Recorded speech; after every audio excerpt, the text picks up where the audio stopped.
Welcome back here to Melbourne, Australia, and we're here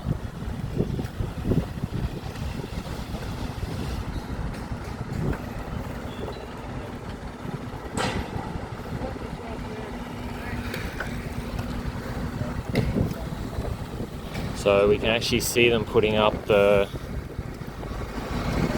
fencing. So this is where I finished the video, the second video. Sorry, I was just trying to race through there.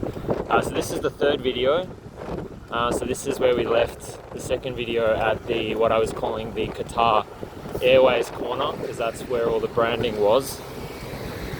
And the first video, I think we ended up around here. So I actually was standing there a couple of years ago, the year that Colour Signs won.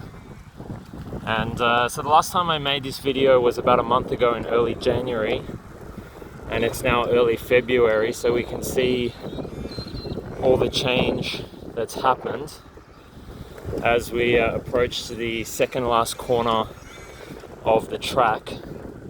So again, if I use the analogies as before, we're kind of at the 8 o'clock position and the start finish line is at the 9 o'clock position. You can see a lot of activity going on here, a lot of trucks and heavy machinery, as we're about a month away from the Grand Prix. So that's we actually went through there in the first video. So I'm going the right way this time. I'm going the way that the cars travel, and you can see, so that's where Oscar Piastri went off in 2025 when it was wet.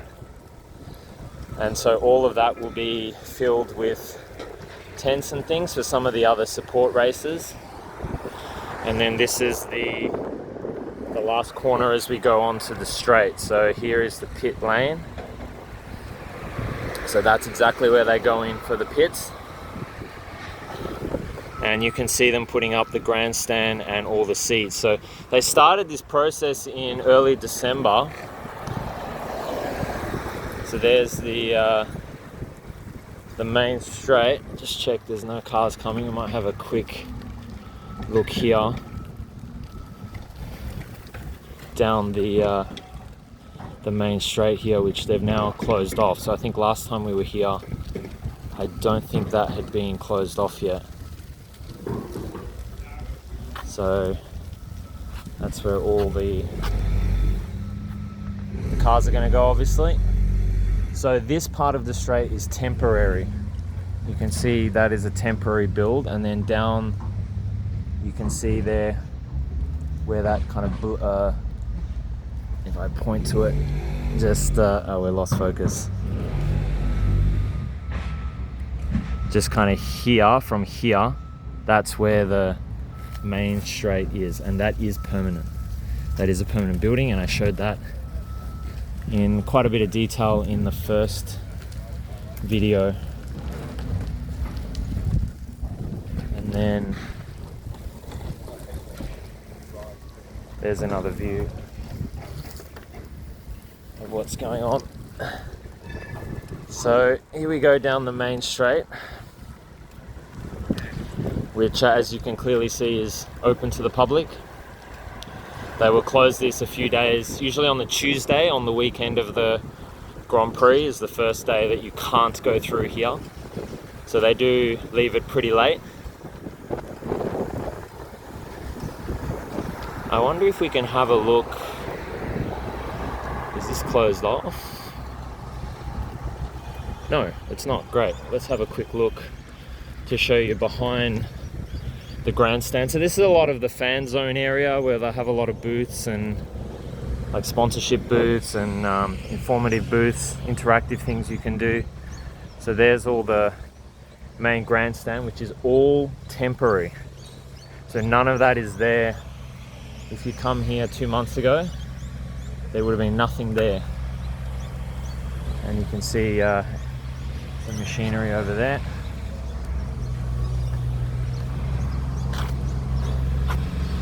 Closer look.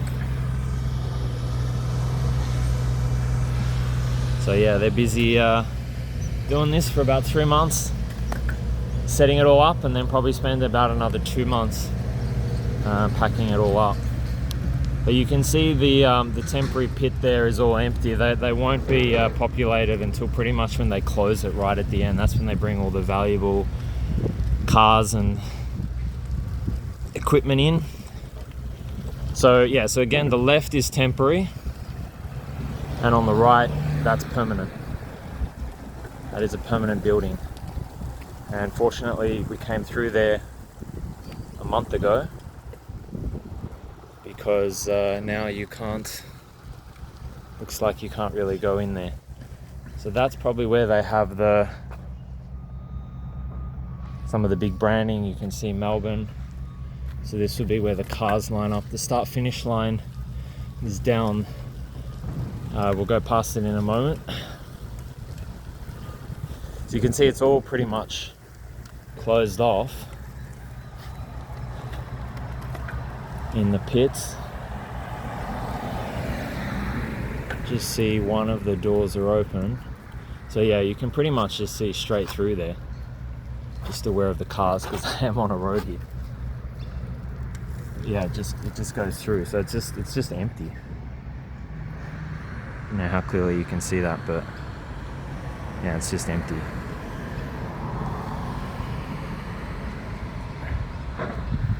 So yeah, not a whole lot going on right now, but on the day of the Grand Prix, this will be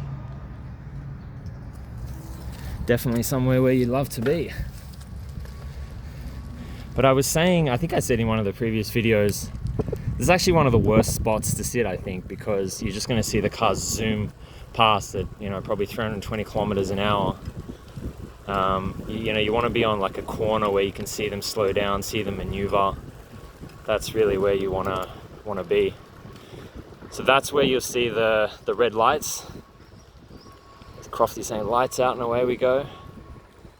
And of course, they always make sure that they have the Melbourne state brand. Well, Melbourne's a city, but the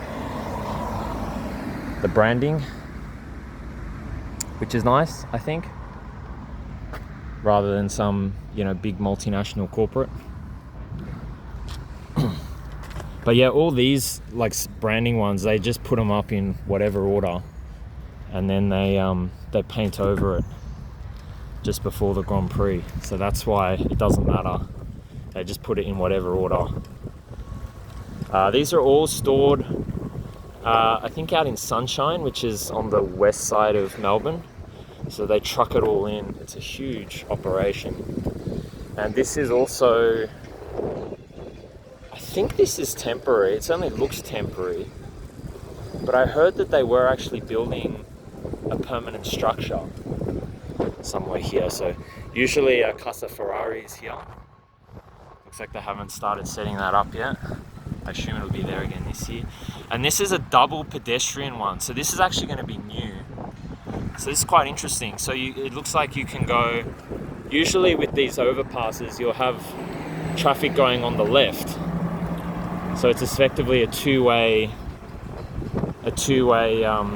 overpass. But because now there's so much foot traffic,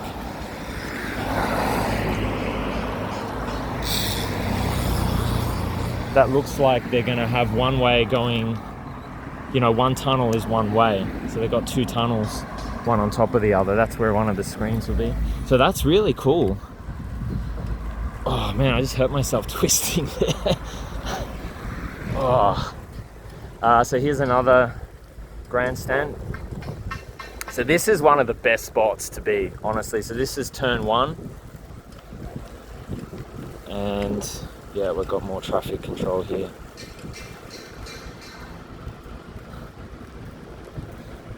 So there's your corporate. So that's one of the first things they set up, actually. In fact, it might even be the first. And then that is your pit straight. So they come zooming down here.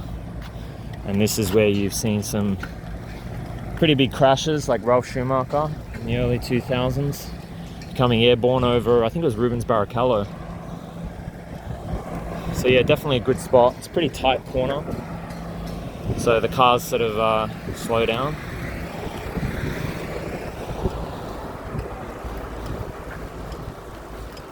And then that's where you come out of from behind the pits. I might just quickly show this. I did show it in the first video, but I'll just show it again.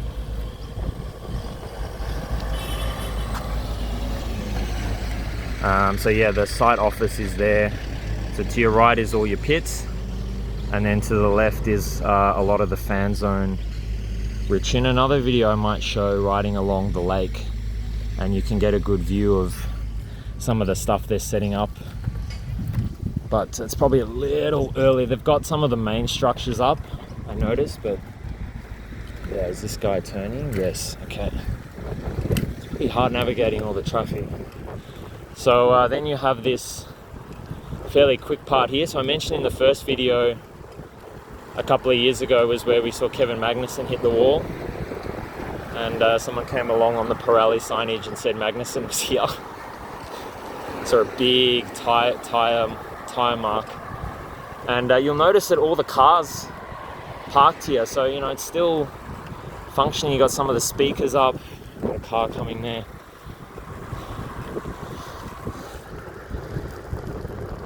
So they've got most of the fencing up the way we saw it at the start of the video. So yeah, fairly quick part, has a slight kink in it. I think they do technically classify these as corners. So we're at the kind of I guess 10 o'clock or 11 o'clock position, and then all this, so they will close this, but this gives you a good idea about how it looks without all the fencing. So your lake ends just there, that's the north part of the lake. Would have gone there except that car is waiting. And then this is MSAC, the Melbourne Sports and Aquatic Centre. So this is where I started the very first video, and I mentioned this is where Alonso hit Gutierrez in that spectacular crash in, I think it was 2016. So this is now the northwest part of the track. So I'll leave the video here, and then video 4 I will show the other side of the track. But let me know if you have any questions. Love to hear your comments, something you want to see in a future video. Thanks so much for watching, and I'll see you in the next one.